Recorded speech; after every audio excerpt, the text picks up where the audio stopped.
All right. Yeah, someone requested this in the comments, and I quite like this because we did the abortion debate, and I quite liked this guy. I thought he had a very kind of, I was like I said, I was expecting a kind of um like a Jesse Lee Peterson, like a yeah, a white Jesse Lee, like a kind of crazy conservative, yeah, like hilarious. But he's actually very kind of reasonable and not quite like you could see he himself had actually fought, not just kind of jumping on the back of a political party's ideas. But yeah, someone said do Peter Hitchens on poetry, the greatest moment on BBC's Question Time. Yeah, let's go. Can the panel please recite a poem that they learnt by rote at school and explain how this has been useful in their subsequent careers?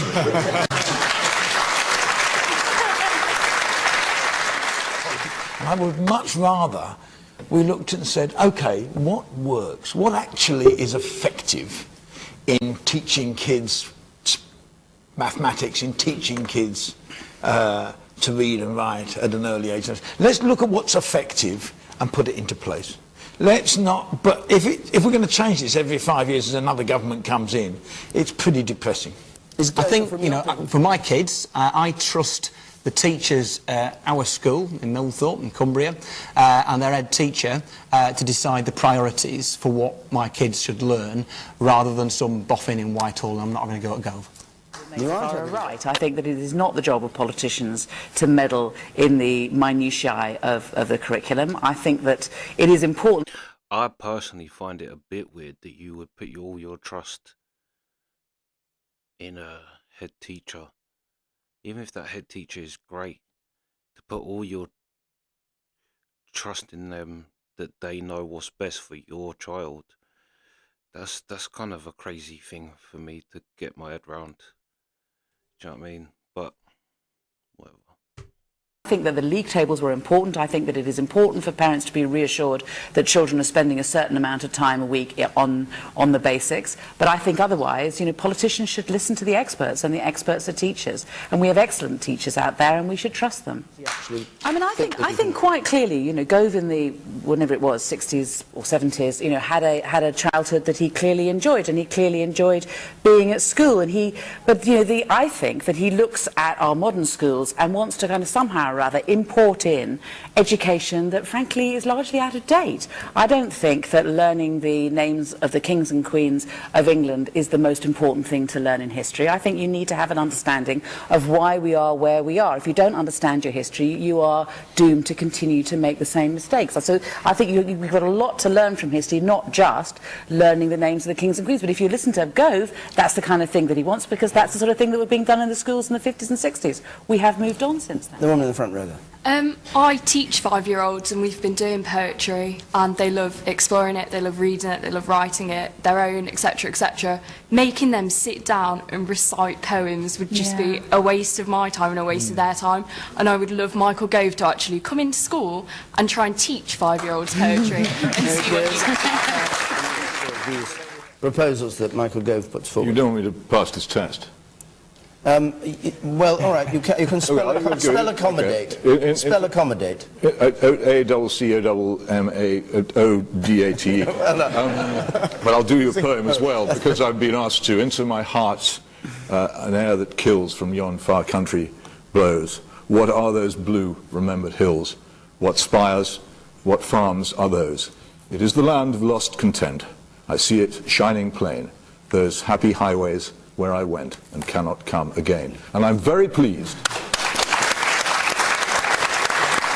I'm very pleased that my head is full of things like that, and also lots of hymns which I remember, and I feel very sorry for anybody who hasn't had the chance to learn them. And I think it is a great condemnation of our school system that so few people, and particularly only those whose parents are rich, can actually afford to have their children taught things like that and have their minds furnished with beauty for the remainder of their lives. And to pour scorn on it and to say that it is unimportant is to declare yourself a spiritual desert. Of course people need these things, and what's more, they're a profound part of being British. If you don't know the literature and the poetry and the music of your own country, then you aren't really fully conversant with its history or its character. You've lost touch with what your ancestors knew, and you won't be able to pass it on to your own children and grandchildren. Of course these things should be taught. I wish Michael Gove actually had the power and the policies to make it happen. I really do think it would be a good thing. I also think that people particularly teachers, should not say that these things don't matter. They matter immensely. Okay. Do you know what? The best thing about that was not necessarily his opinion, is the fact that he was not afraid to go against everybody else who kind of basically used their answer to have a little dig at him. But to be honest, I can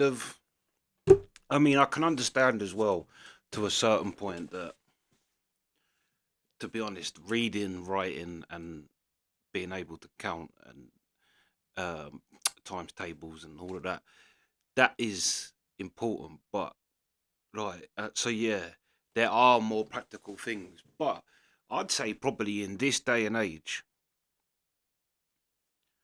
poetry is probably more relevant because of, well, what once was hip hop and now is drill. Everybody wants to rap, and all poetry is really because I've got into poetry, and when you get to William Blake, right? You get to William Blake, and you start to see how modern poetry is starting to come together, and you start to see that kind of it's got the same timing and the same the same count of syllables on a line. But do you know what I mean? To teach kids, especially today, like I say, everybody wants to rap.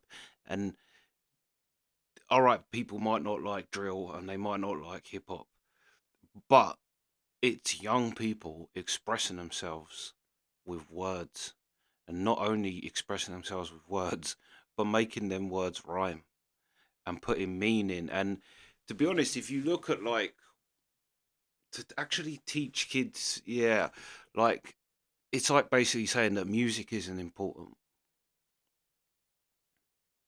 And I 100% agree with what he said about music. Music is the thing that it's the art form that affects people like no other. It really is. Music can make you cry just like that. It can make you scared just like that. Do you know what I mean? It can make you happy just like that. It can bring back memories just like music is so, and it, like you said, you don't understand the character of your country if you don't understand that, because that's like for every fashion and trend there is a music, and typically the music is what came first, and the trend and fashion followed that.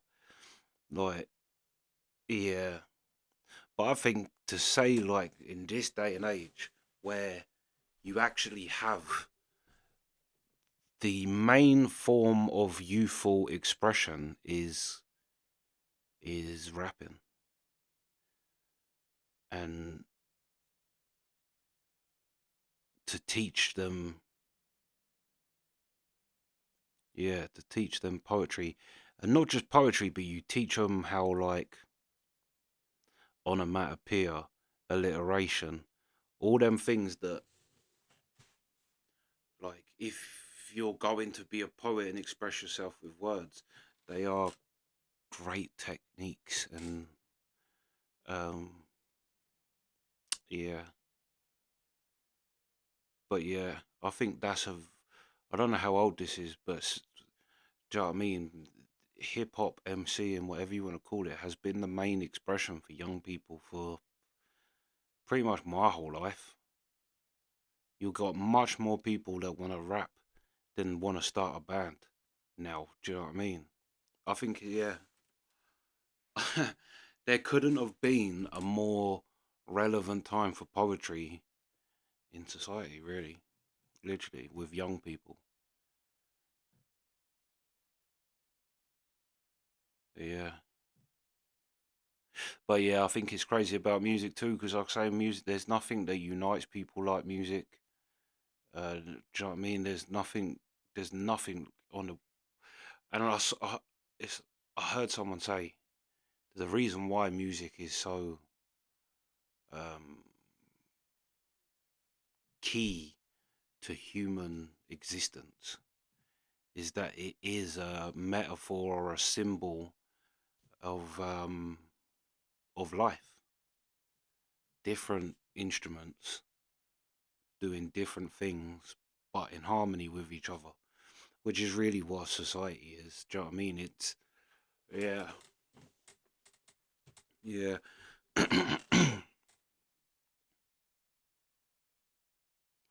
Yeah, but I have to say I agree. I think that it is important. Like, I mean, history is important. Like, it is important. And to be honest, I will say that a lot of what I got taught in school was pointless. Like, to be fair, for GCSE, we did it like the Second World War. Yeah, and so you do learn things, but like, I think things like that should be way more relevant and but then I suppose you've only got a child for so long, you can only teach them so much. So yeah, it's kind of hard to say what's important, because who knows what from the past is important for the future, because we don't know what's going to happen. So yeah, it's kind of a hard thing, but yeah, yeah. Same as hymns. He's right about hymns too. Now everybody hated hymns at school, but in primary school when you had to sing hymns, everybody hated it. No one wanted to join in. You all used to try and not do it, and do you know what I mean? But the truth is you know them, and now when you hear them, it kind of instantly takes you back to childhood, and like just every now and then a hymn that we sung at school will just pop in my head. I'm like, oh, yeah, I remember that. And then, do you know what I mean? Anybody that you know that, like my sisters, you go, yeah, what about it? Like you sing it, and then they'll be like, oh yeah, tune. But you hated it at school, but it becomes, do you know what I mean? Um, what's it like, a collective kind of memory? Basically, everybody has a memory of it, and yeah, yeah. But yeah, nah, I have to say I agree. But like I say, more than his opinion, and maybe you can say that there is more important things that you can teach a kid, paying bills, and but then like he said, if you do that and you keep someone in the very matter of fact world, he's very spiritual. That's what I think surprised me from that thing. I wasn't expecting him to be quite as spiritual and philosophical, I suppose, as he is. Right, because you do get them kind of very um strict, like that's what I was thinking. He's going to be a very strict, kind of dogmatic, conservative type. But yeah, yeah, he is quite, like you said, you'd be a spiritual desert. I thought that was great, and even something like that, like you can tell that him being taught poetry has made him create a beautiful image in your head of that. Do you know what I mean? With just two words, you become a spiritual desert. Like, perfect. Two words that go together, you understand.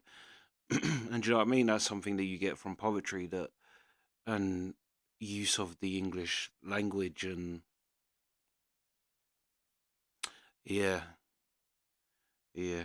But I am someone who is I'm very music orientated. Like my whole life, that's all my life. That was all. So it's something that's just important to me, I suppose. I suppose if you're not you're not into music, you're just not into it. Like, but yeah,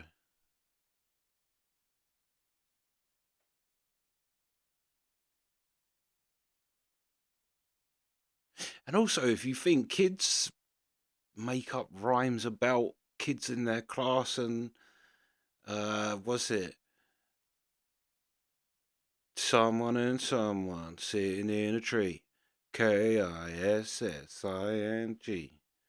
Like, kids do make up their own kind of little rhymes and things. Like, I think it's just a natural part of humans, kind of, yeah. And then, because that also leads into storytelling and, yeah, being a good storyteller and like, there's a skill to that. Not everybody's a good storyteller. But yeah, anyway, enough waffling. But yeah, any more of him, let me know because I like this guy, I have to say. But yeah, that's the reaction. Sweet.